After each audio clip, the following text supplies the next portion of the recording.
মানুষ বারবার বলেছি ভাই এত মিথ্যা কথা কেমনে হয়? এতই ভয় পাইছে ইকরাপুর আইডিটা পর্যন্ত উড়াই দিছে। পুলিশ বিচার করে নাই, কোনো বিচার হয় নাই, সেখানে তিথি জামিন পেয়ে যায় কিভাবে? না, আমাদের জায়ালবি ভাই অনেক ভালো মানুষ, উনি অনেক বড় মনের মানুষ। সে কোয়ার্টিস্টদেরকে অনেক সুযোগ দেয়, এই জন্য সে রুমেও সুযোগ দিতে, থাকার হয়তো রুম কম ছিল তাদের, ঠিক আছে। হ্যাঁ, তাদের রুম অনেক কম টম ছিল। হ্যাঁ, আমরা অনেক পজিটিভ, অনেক পজিটিভ দেখে আমরা এখনো খুবই সুন্দরভাবে আছি।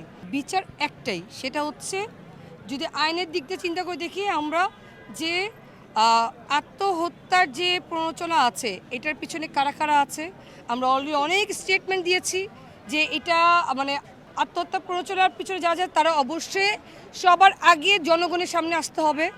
সেটা সে তার সেফটির জন্য হোক, সে যদি আইনে আওতা আসতে চায় আসুক, আইনে আওতা, আমাদের কোনো প্রবলেম নাই। সে যদি আমাদেরকেও বলে যে হ্যাঁ আমি নিজেকে সারেন্ডার করব, আমরা তাদেরকে শ্যাডো দিব, আসো আমরা তোমাদের সারেন্ডার করে করে দিব, কেউ একটা হাত দিবে না তাদেরকে কেউ কিছু বলবে না। বাট এটা যে আসলে আত্মহত্যা প্ররোচনা ছিল, যেটা আমরা এত প্রমাণ দিচ্ছি, এত স্ক্রিনশট, এত রেকর্ড, এই যে মানুষগুলো দেখতেছেন কালকে থেকে শুরু করে মানে ইকরার যেদিন থেকে চলে গেছে সেদিন থেকে ইকরার যত ফ্রেন্ড আছি আমরা প্রত্যেকটা মানুষ বারবার বলেছি ভাই এত মিথ্যা কথা কেমনে হয়? আমরা আমাদের স্ক্রিনশট যদি এআই হয় তাহলে কোনটা রিয়েল সেটা এত টাইম আমাদের ভাই, কখন তারে দাফন দিব, কখন তারে গোসল করব, কখন তার বাবা মাকে সান্ত্বনা দিব, কখন রিজিককে সান্ত্বনা দিব, এটাই করতে পারতেছি না। এত কুলাইতে পারতেছি না, আমরা ইয়াই বানাবো মুশা। এতই ভয় পাইছে ইকরাপুর আইডিটা পর্যন্ত উড়াই দিছে। এটা কেন করলো? কিন্তু আমরা এটা আমরা জানতাম যে আইডি উড়াই দিবে, কারণ এটা তো জানা কথা যে যেহেতু মৌলিয়াপু অলরেডি বলে দিয়েছে যে ফোনের মধ্যে প্রুফ আছে, অনেক কিছু আছে, ফোনটাই তো উড়াই দিবে।